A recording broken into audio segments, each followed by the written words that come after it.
Hello there, how's it going? Welcome back to the show. Thanks for clicking on this one. My name's Pat Dan, and today we are doing something a little bit different. We are on the Earth's World Instagram account, a famed Instagram photographer.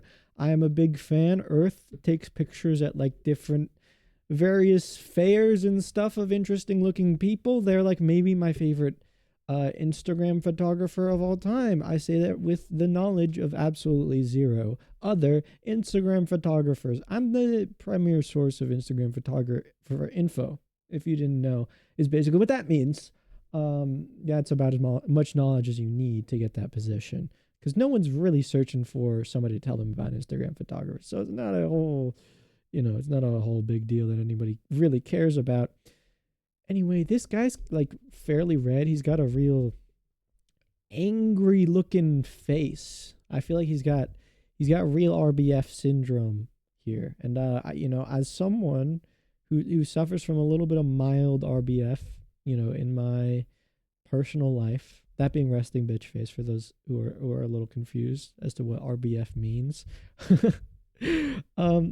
I can sympathize with the cause. He's also got a gnarly scar. Did you guys see the gnarly scar on his head? I love referencing the image after I already take it off the screen because it's got to get you guys so like you have to sit there and like pause the video, take in all the little nooks and crannies, understand it before I take it off the screen. I really like to tease you guys with it. Make sure that you have to hunt for your info because that's how we do business around here. Only the best. Okay, let's try and go a little crazy with it. I feel like this guy's so red that we really need to bring it like right here into the blues. I don't know why I said it like that. I don't know why I said it. That was a little cheeky of me to say it like that. We need to like bring it over here into the blues a little bit with the amount of redness that this guy's just exuding. He's like making me go crazy. I'm fawning over him. It like how red is like the color of love. Like when I see this much red, it's like it makes me just fall in love with whoever is exhibiting it. It's much like a bull when they see red and they get angry. Anger and love, one and the same. Some would say. I would hope not. Actually, I would really hope not. If you say that, please, please, please, just stick to yourself. Stay inside. Maybe like don't bother anybody, please. Um, let's go with like some crazy colors and just like hope it doesn't backfire on us. Experimentation is the key. Love is the key. Everything's the key. I heard multiple people in my day today. I don't know who these people were, but I remember that I heard it because I took note of it and I was like, huh, that's weird. I don't know who said it, but I heard I think like at least two or three people misquote Bob Ross on separate occasions, like it completely. And I don't think this was even just today. It was probably like multiple days. And I know this is a horrible way to tell you new information. I'm like, I don't really know any of the details, but I'm gonna tell you anyway. Like, come on, guy, at least make something up. Like, you have the power. Like, it's not like we know you're lying. I'm sorry, I have integrity. What can I say? Um, anyways, I heard like I think it was like at least three people or something say the quote happy little mistakes as opposed to famed Bob Ross quote happy little accidents. I wonder actually, I just had this crazy thought. I don't know how this occurred to me. I wonder like for those of you who are like out there in the world, like exploring other nations, how well do you know Bob Ross? Bob Ross was like only on American TV, right? Or was he like also on other television channels like internationally? I thought it was just nation because he was on PBS, right? So like Bob Ross would have only been in America unless they like struck up deals with other broadcasting companies. So like, do you guys know about Bob? Like, I've heard, you know what? I've heard Jazza talk a lot about Bob Ross all the time. So how does he know about Bob Ross? Because Jazz is an Australian art YouTuber, for those not in the know. And I've heard him talk about Bob Ross more times than I can count. Like he's made countless videos. He's cashed out on the guy. Like if Bob Ross was alive today, he would be suing the hell out of Jazza. But I don't think the Bob Ross Foundation cares much to do that. They love keeping his image holy and pure. But how do Australian people know about Bob? Like Can someone crack this code for me? I would love to look this up right now, but I'm really under a time. You know what I've noticed? These videos are just getting longer and longer. Like they never stops increasing in length every single time. I think the issue that I've come to realize, I don't even look at the time anymore. Like I used to be staring at the time, the clock, the whole entire recording. I've really let loose. I've let myself go. Like you'd come up to me and be like, "Whoa, Dan, is that you? Pat Dan? Are you serious? Is that you? You look worse for wear, bud. You need to take a day off of whatever it is you're doing. Oh, you're unemployed and sit at home every day. Fuck, dude, you need to get a job. Maybe that would, I don't know, maybe that would fix your, I don't know. You just do something differently. You look worse for wear." And I'd be ruined if you said that to me, by the way. I'd be ruined for the rest of the time. So please don't. But, you know, you could probably say it in a nice way and I'd probably ignore it. So, you know, if you want to see actual, you know, actual results come of your comment, then sure, say it meanly. But like, if you want to just be a nice guy, you know, say it nicely, please. Say it nicely. I won't fault you. I won't fault. No one will. Really, truly, no one will. We'll all be like, "Wow, you're such a nice guy. Thanks for not hurting my feelings." I'm not gonna change anything about my lifestyle, but like, bet, yeah, keep it going, bro. Keep telling people. Keep telling people. It's kind of like, have you seen those TikToks of that guy who goes up to people and fixes their posture while they're sitting? Really like intrusive behavior. I don't know how I'd feel about that if that happened to me. I'd feel like violated, to be honest with you. But he does it, so you know he's gonna do what he's gonna do, I guess. But I feel like that's kind of the vibe that you're giving to me right now with what you just said to me. Like you're like trying to fix my posture. And as soon as you walk away, like I'm going to look at you and say, "Oh, thanks." Cause I'm afraid. Like I'm afraid of what you might do if I start saying like, "Hey, why'd you do that?" Like I'm afraid you just made physical contact with me. That means like that's on the table. Like I don't know what you're going to do next. So, you know, you could just start an all out brawl right here in the middle of public. I don't want that. So I'm just going to say, "Hey, thanks for fixing my posture, dude." And then as soon as you're out of earshot, out of eye shot, more like, I will slouch right back down. You know it. Oh, you know it. And I won't be sorry about it. And I will not. Because you just intruded my personal space. And fuck if I'm going to listen to you, bro. Fuck if I'm going to listen to you. Anyone who comes up to you and like just grabs you by the shoulders, don't do it. Don't do a thing they say. That's like a piece of life advice that I'm going to give you. You know, just from my general knowledge of how the world works, I would say don't. Like, just, like, if you can help it. You know, I think there's probably if that happens, you're probably not going to be able to help it. You know, you're going to probably at gunpoint, or I guess knife point if you're like a British freak. But, you know, keep it like, you know, keep it chilled out. Don't aggress, relax, and just like say, "You know what, I don't feel like doing that actually. And you know what? I have somewhere to be. Actually, my mom's picking me up. She said she'd be here in 2 minutes, actually. And she's like pulling up right around the corner. I told her to pick me up at this exact spot, actually. I know we're in the middle of a shopping mall, but she said she'd drive the car through the mall into my exact location, pinpointed on, you know, the maps, on my phone. So I think you should probably skedaddle. That's what you should say. Just my advice. So keep that one ready. That exact entire script. You need to say it word for word verbatim because that's like code. I've hung out around a lot of criminals in my time, but specifically like I don't know, freakish, like people who come up to you and try and like grab your shoulder type criminals. I haven't. That's just like a lie. but from what I know from them, they've kind of taught me that is exactly what, like there's a predefined script that they all know. They learn it in crime school. And if you say it, they're like, not allowed. Like by their criminal license, not allowed to continue with the operation because it shows that you're in the know. And if you're in the know, you know, you can't harm another friend. It's just not allowed in the crime business. You keep it chill on the friends, bro. Keep it chill on the friends. That's what they say. And I always thought, like, to my crime friends, I was like, "Hey, dude, like, why do y'all do that? Like, that's kind of, I don't really get the idea there." And they're just like, "Yeah, I don't know. I don't make the rules, bro. I just follow them." And I'm like, "Dude, you're a stand-up gent. You really follow the rules, don't you?" Like that's what I love about criminals is that they're always like following the rules. They're always kind of rule followers. You know, the most honest people you'll ever meet. Really?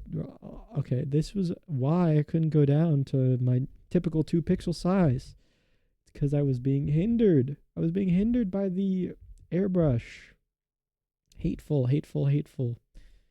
And I think we're on pace here. I think we're on pace to like make good time.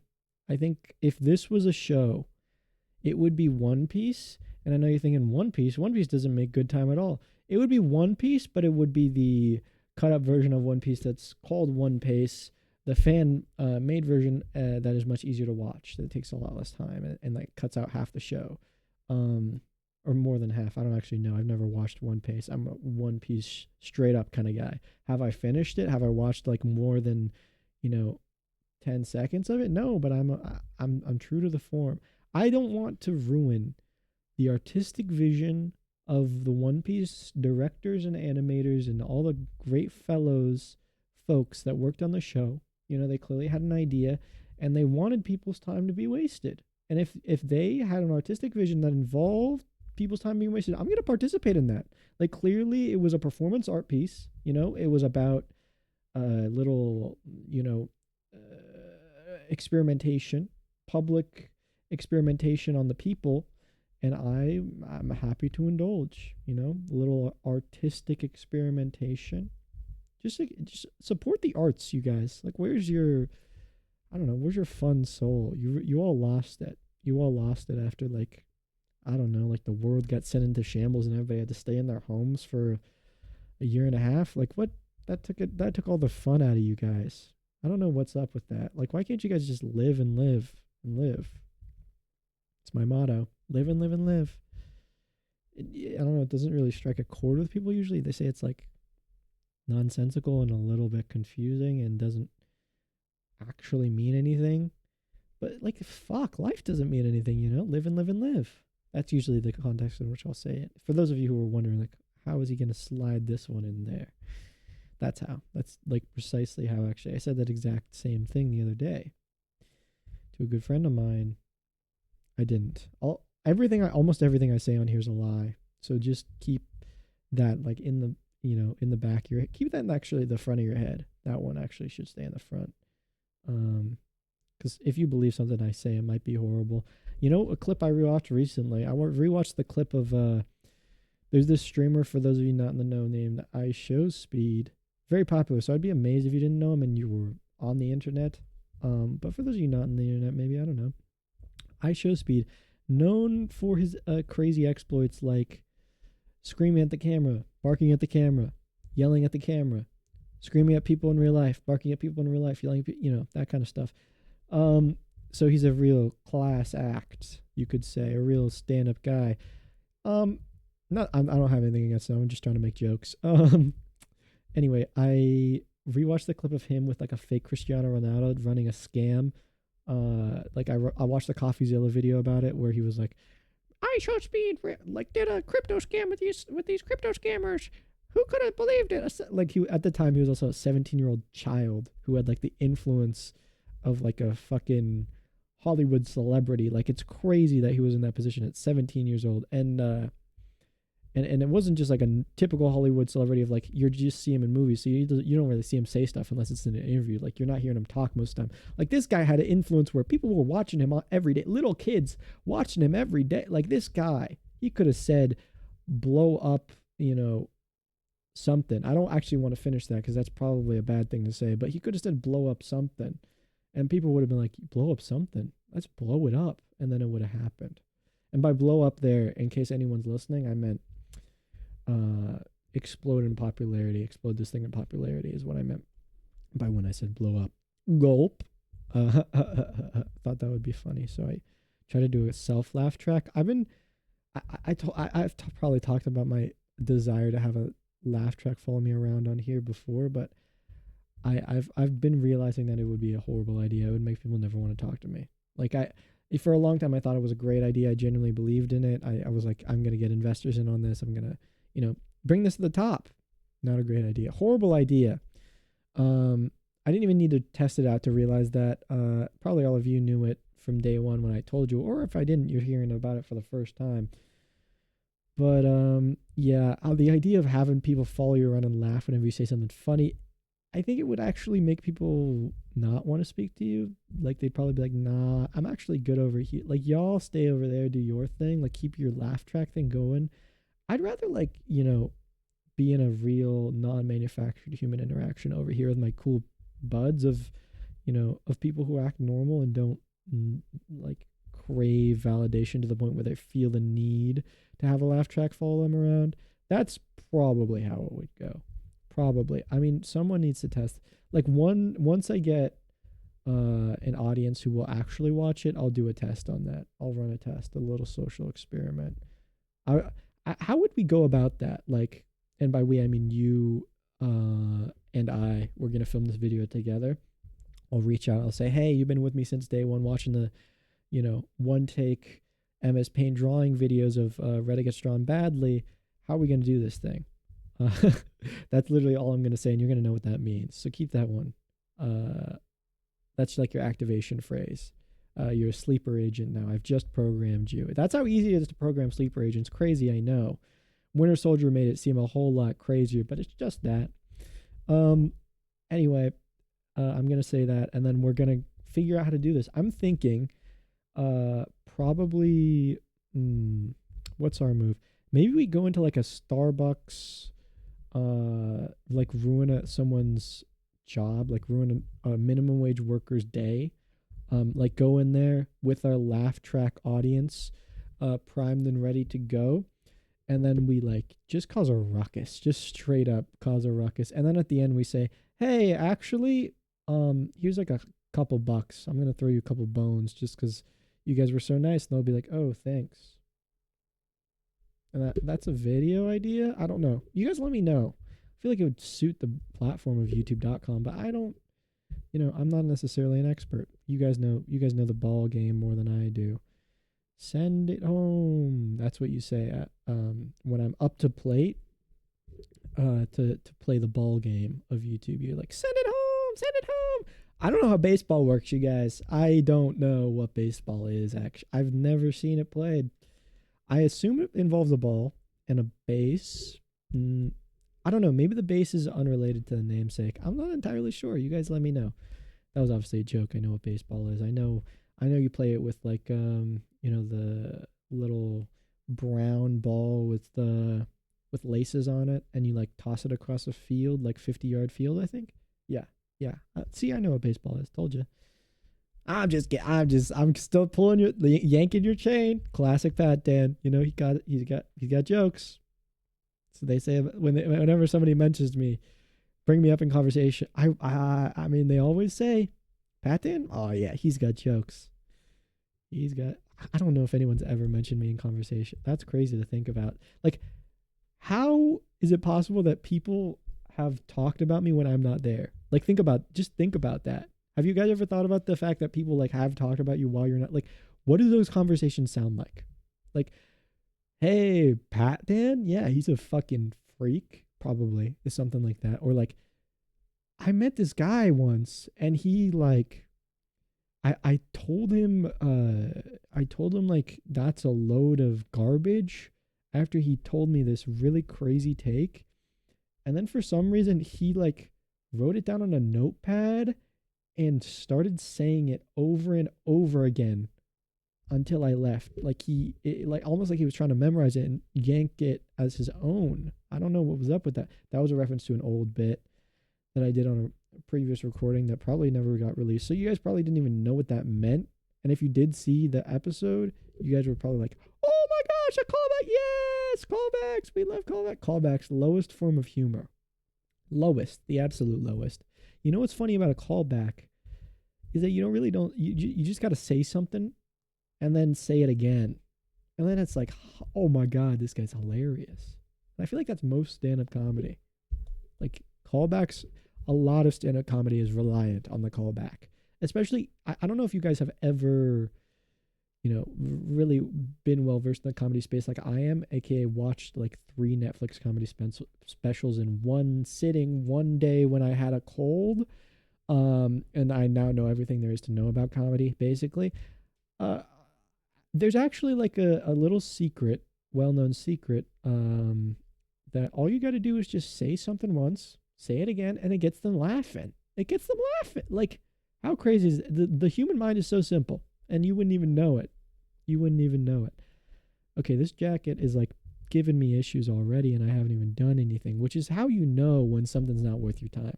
Like, that's a good tip for people too. Like, if you don't even know the guy, or and he's already fucking with you, just let him go. Let him go. Fire his ass from your life.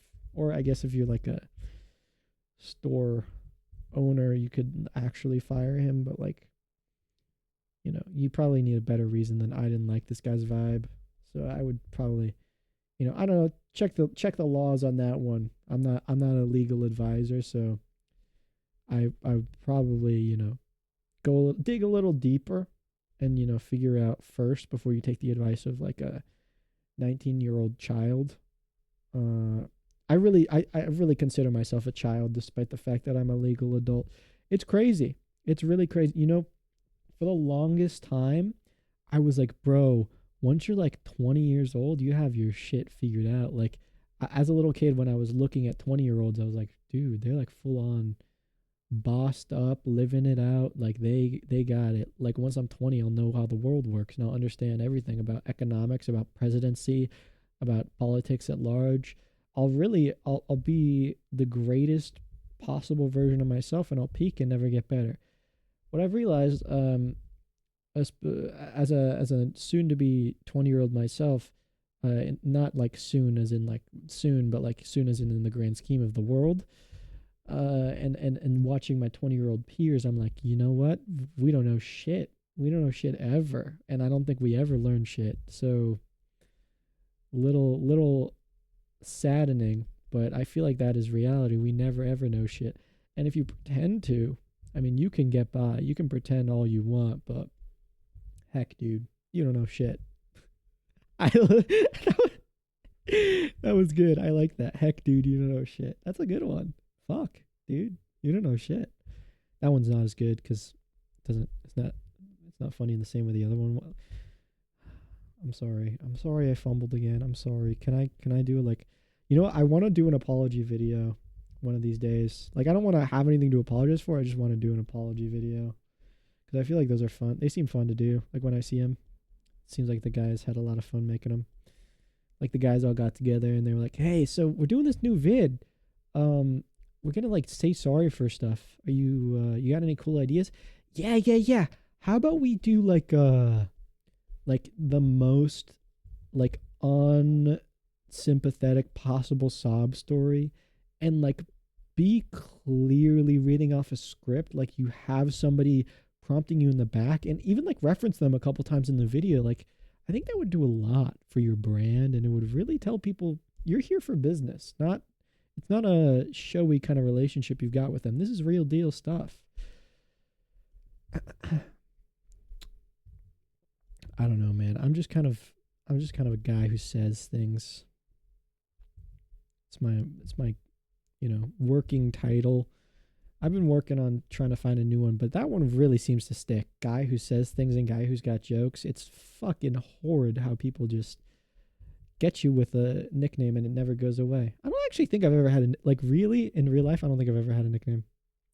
I think I've had like a couple nicknames that only one person called me by, right? Like, somebody was like, "I'm going to call you this." And then they called me that, but like nobody else did. I've never had a nickname that like everyone agreed, like, this is your nickname. And I've known people who have nicknames that everyone just agrees this is your nickname. How does that happen? Can someone tell me how that, like, do you get assigned a nickname at birth? Do your parents have to tell you this is going to be your nickname, and then you have to like go around and tell people, "Hey, just so you know, my name's this, but like actually just call me this. Like, this is my real name." Is that like how that? I don't know. Somebody out there needs to let me know, because I'm very confused. I want to get this nickname thing started, but I don't know if it's too late for me or if I need to go through like a legal procedure. Like, I really have no idea. I'm lost here. Somebody just has to help me out, because if you don't, I'm going to do something bad, probably ruin the whole system for everybody. And I don't want to do that. I really don't. I just want to do it right, and then have everybody be, happy with me, and tell me this is your name now. Think I can do that? Anyone think I can do that? I think I can. I'm just going to throw a little fake on eye sockets. I like. I'm sorry. I'm sorry. I don't know how a stutter develops when I click the record button. Like I don't stutter in real life. Never once. Not a once have I ever stuttered. And it just happens. It just happens. Sometimes you know, the okay, there it is again. You know what? That's a sign. That's a sign that that's all I've got for you today. And that's also a sign that you've been great and I've been Pat Dan. And you need to go kick rocks. All right, I'll see you later. Have a good one.